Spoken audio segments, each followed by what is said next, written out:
Good morning. We are joined by head men's volleyball coach David Proffitt. David Proffitt, thank you for joining us today. Absolutely. Thank you for having me. Hey, I wanted to have you on today because this incredible turnaround of what you've been doing with the program is nothing but short of amazing, right? I was still there at Mesa when you first came back. Well, when you came back in 2018, you're entering your fifth year here. And I remember when you came back, it was literally you asking for canopies, sitting out there. Literally, I remember a conversation that we had, you and I looking for someone with height and say, hey, Yeah. he looks athletic. let's go, let's Yeah. go see if he plays. Let me Didn't have ask you much this. time there in the fall to put a team together. I think I got hired. I think I was allowed to get on campus, hired in early Yeah. June, but I wasn't able to get on campus until right before the fall semester is about to start. So I Yep. had to fill my fall practice, off-season practice schedule with whoever I could. So yeah, I signed up 13 guys, I think, Yeah. just off campus. Well, let me ask you this. Um, Yeah. with the exception, of course, of the COVID seasons, right? What Yeah. has been the biggest challenge of putting this program back on the map? Yeah, I mean, COVID made it tough. I mean, I think Yeah. we had a learning curve when it came to recruiting, me and my staff, Tyler and Lindsay, we've really kind of thought about how we would go about recruiting athletes and what Mhm. athlete we wanted to recruit and how we could benefit our community's athletes Yeah. and student athletes, and that took some doing. There was a 2 or 3 years there. I think 2019, obviously after that first season, where I really decided, okay, I need to spend a lot of time at volleyball at high schools and Mhm. network a little bit more and get to know more of the coaches and spend more time going to club volleyball events Mhm. and recruiting. So recruiting was really kind of the big the big hurdle for us to get to. And I think for any program, any athletic program, recruiting is, Sure. if you win the recruiting battle, it translates into victories, I think. Of course. And also your the coaching staff and yourself and Yeah. the passion that you show for the game and also the well-being of your athletes is something to be spoken about. Just because of when I speak to you and you tell me about the program and how the student athletes are playing, it's once again it's commendable. It's great, the passion that you show for it and the true care that you have is amazing. And again, let's be honest. Going back till 2015, I believe, is when the last time the program had a double-digit win. I think they won 11 games in 2015, Yeah. and after that, it was. And again, no offense to the previous programs, but No. it was single digits, and then going when you came in, starting off, I believe it was 1-13, and then 2017, I believe it was 3-12, and 2018, 1-13, 2019, 1-13, and where we are now at 8-14. Again, the improvement is amazing, right? Yeah. And on top of that as well, you are winning the recruiting battle. Again, we don't want to go back and Trying to. try. Well, yeah, I mean, the proof's in the pudding. The way I look at it, I'm looking at the rosters before, and volleyball is a game of height. Now, now you have players on the roster that are 6 footers, 6'4", 6'6", 6'5". Yeah. We didn't have that prior to, right? And No. tell me about what is your message when you're talking to a Oh, potential athlete coming in? What's the message you try to get across? yeah. I think that you know I, what we're looking for is athletes who want to get better at volleyball, Yeah, and they want to continue to have a career at a 4-year school playing volleyball. sure. I think that's the number one, because that will that will help you find athletes who are interested in your culture and interested in the commitment that the level of commitment, because we do have quite a bit of commitment. It's not just practice; it's weights. It's in our theory class, watching Hmm. film, and there's a lot of off-season training in the summer and fall Hmm. that is required, and it's not just voluntary. They have to be there if they want to be a part of the team. There's a fundraising element that we have because of our limited funds as a junior college athletic program. But I think the main thing for me is academics. We're really focusing more this semester and last semester than we ever have on academics, and making sure that our incoming freshmen are prepared to go. And that's the point that I want to make sure I stress to anybody who's looking to come to our program, is that it's a great option academically and economically for players who aren't getting the that interest from the Division I level or the Division II level.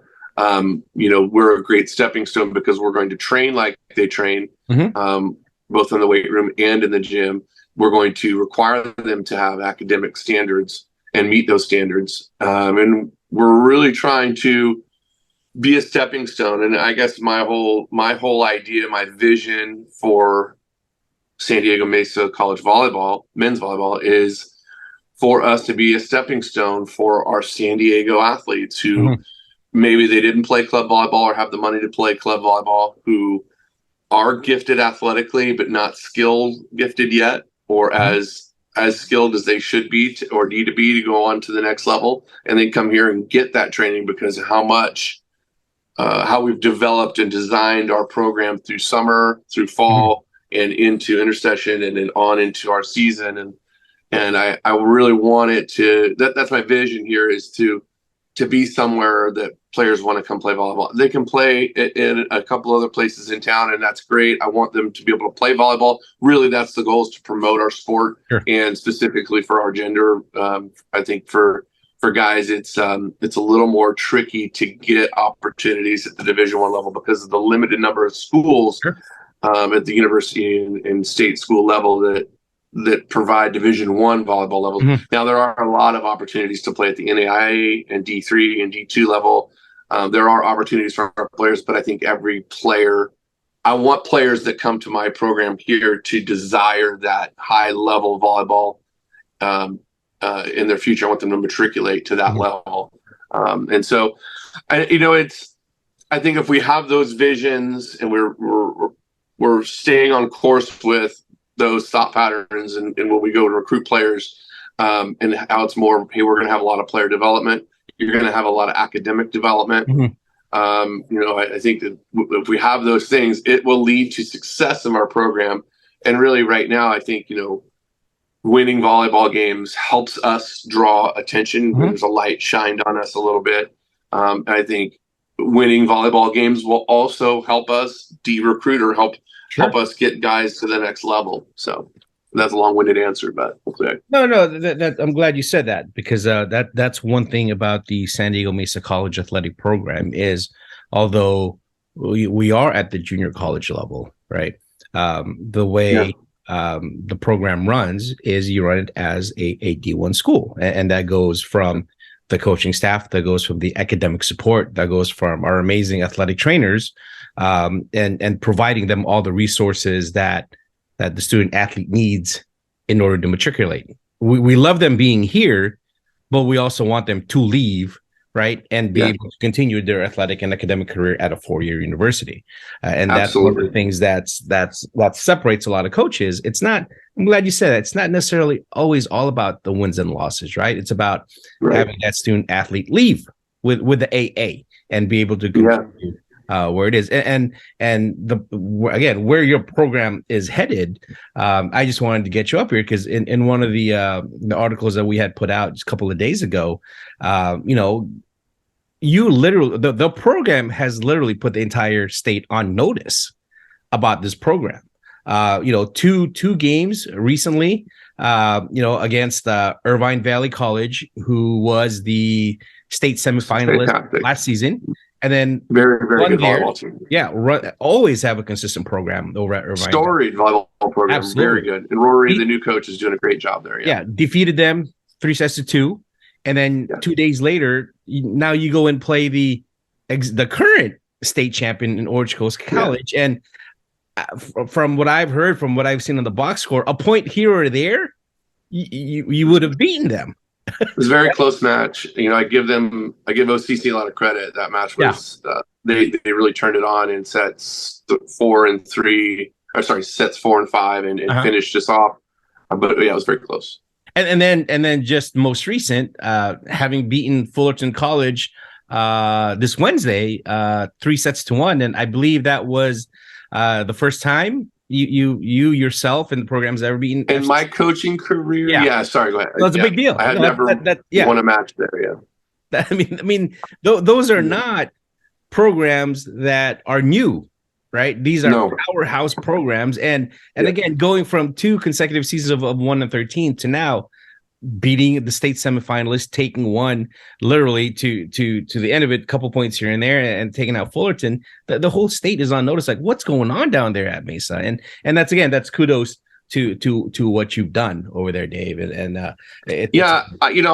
I appreciate the praise, but I really will deflect and say there's a number of things, lots of variables. Our coaching staff, Tyler Fernandez and Lindsay Olhausen Scott, they're fantastic. They're really good. I have a lot of trust in my coaching staff, and I do think that that's a giant part of having a great program is making sure you have competent and willing and an energetic and accountable staff, and we have that.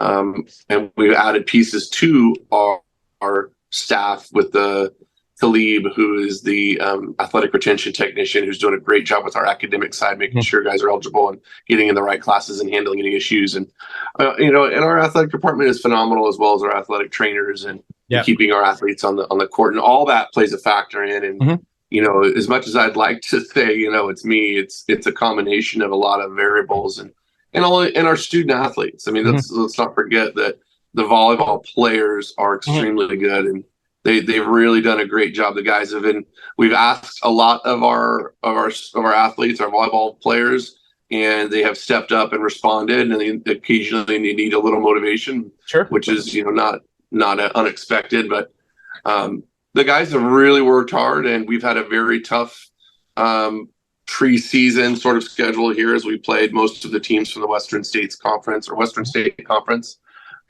here early in the season. And it was a tough schedule. We had a lot of double-day matches or 2-day matches and double headers, I should say. And those really wear down on a volleyball player who's max jumping and landing quite a few times in a match. So it's been a great ride so far. We're really looking forward to what's coming up for us the rest of the season here.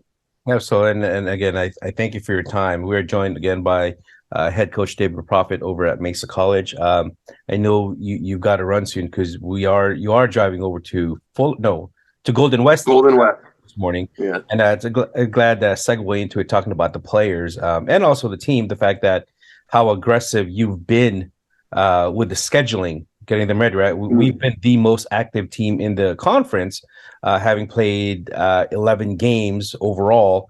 And I think second to that is Miramar, right? And, these games, for example, against Golden West, yes, we've already played them once, and we beat them at home, I believe, right? Last time they were here. We did play them early in the season and they're a little bit, they're kind of struggling right now, but that game wasn't easy. That game was not easy. Yeah, that game. So it's one of those games that we can't overlook. Now, my question to you is, I know you got to run here soon, but I got time. Let's tell me a little bit about your team. We're currently 8-3.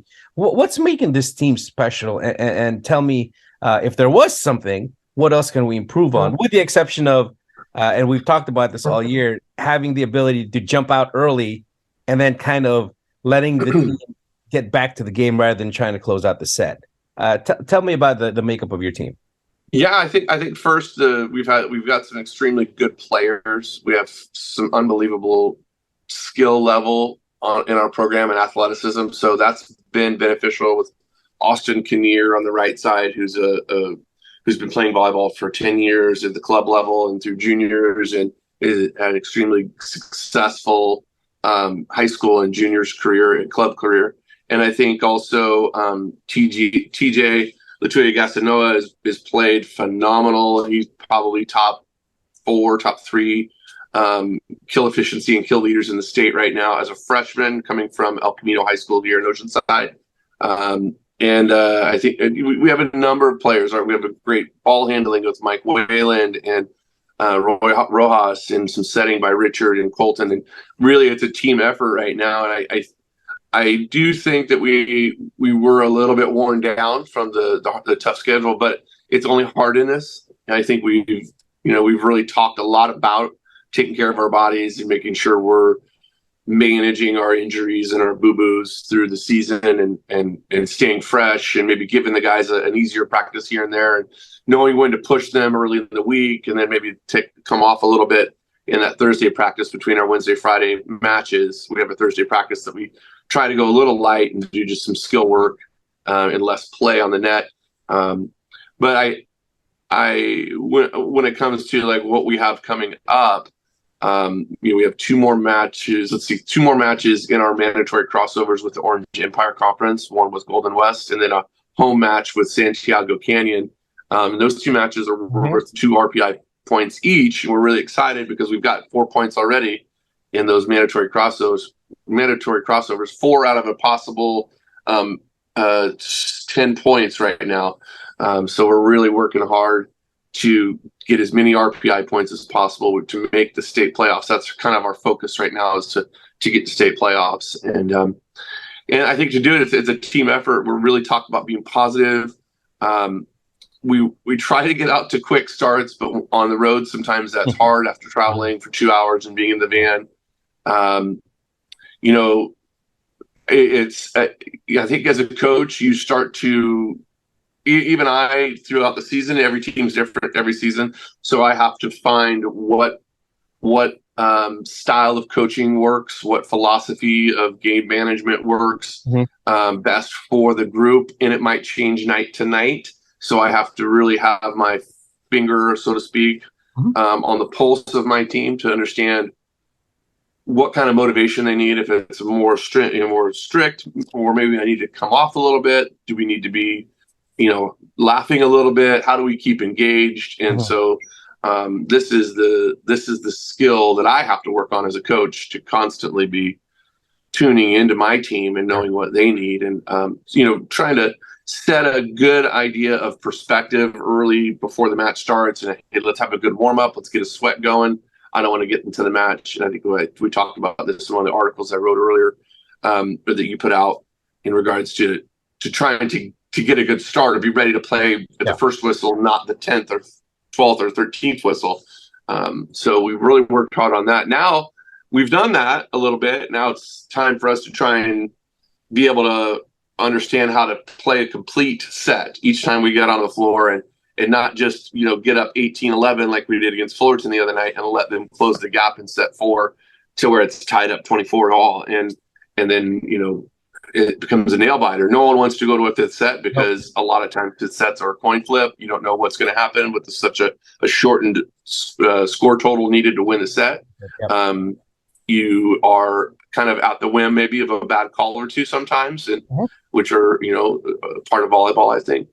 So I'm excited to even tonight see how we react in the middle of a set. Golden West is a great opponent. They have a great coach in Nick Amata, who played at Long Beach State and was one of their great middle attackers in the program ever to go through there. He's taken over Golden West, where he played his junior college volleyball, and is going to whip that program into shape very quickly with his ability to recruit and coach and teach the game. And he's got a phenomenal assistant coach who also played libero at the Division I level. And so their defense and passing is going to be improved for sure. From where it was even a month ago when we played them. So I'm excited for tonight's game. I can't wait to get into the gym and get warmed up and get that first ball in the air. Absolutely. And again, that's from the first couple of games, the ability that you're able to experiment and find out what combinations work, or what lineups work, what as you mentioned, how to treat each individual player, because each individual player is its own person, and how each person is coached is going to be entirely different than someone else. And I think that's a smart job in being able to set these guys up for the conference run. And again, we have at Golden West today, and then followed up by Santiago Canyon at home, which has been creating kind of a really cool rivalry that's bringing out the best out of both teams of that. And then after that, starting on the Wednesday the 15th, it's conference time. It's go time. It's Miramar at Palomar at Grossmont at Miramar again and Palomar. So it's the time of quote unquote preseason's over. It's time for conference play. Oh yeah. Hey, Coach. One last question for you. Sure. There seems to be a lot of team chemistry with the group that you have here. Is that something that's naturally there, or is that something that is created by the coaching staff, by the program? Combination, I think. I do think it's a combination of both. I mean, again, back to my vision of getting guys in the gym in the summertime. It might seem like a lot of volleyball, but these are young athletes. They're resilient. They can bounce back from a lot of volleyball quicker than, say, you or I could. And so I like to get them in the gym early to develop those bonds. There's incoming freshmen, there's returning players, there may be some transfer players, and getting them in the gym early on in the summer rather than a heavy dose in the fall, more of a heavy dose in the summer, where they might have a little more freedom, and get them into the gym to lift weights and get them into the gym and play a lot. That starts our culture, and we really use that first period in the summer to try and install culture, understanding how we're going to operate as a team. Just our practice environment, our weightlifting environment.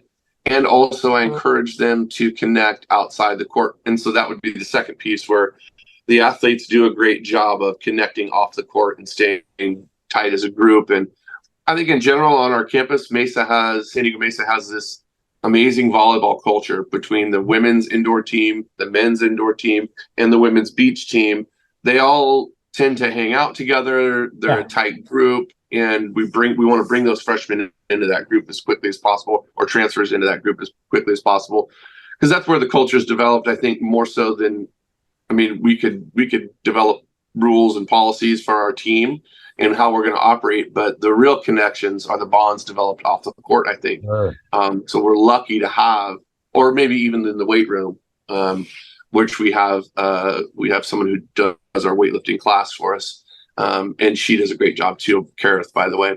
And so I think that's kind of where our culture is forged, is in that summer and then the fall. And then when we get into our spring training, it's all about our system and getting us up to athletic speed and conditioning right before season starts, trying to temper that with over usage. And so hopefully the culture part is already there. Guys are able to just step into practice seamlessly in that January, when our practices start January 15th. So it's been exciting. It's been good. I think we've got a system, I think, here that can always be, tinkered with a little bit, but I'm pretty happy with our current state. And now it's just, it never stops though. We're a 2-year school, so there's a lot of turnover. From over, a 2-year school, we're going to get a freshman, a sophomore, and then they leave, or they may stay in redshirt 1 year. It just depends. So we're constantly looking for looking to provide opportunities for new athletes who'd like to come into our program, be a transfer or a freshman or something like that. Awesome. Well, Coach, I thank you for your time once again, and keep up the great work. Let's have a safe drive over to Golden West today. And I'm sure we'll touch base later on today. Once again, joined by 5th-year head coach David Proffitt with his 8-3 team, who's literally putting the entire state on notice that the Mesa men's volleyball is back. Coach, thank you for your time. Thank you. Go Mesa!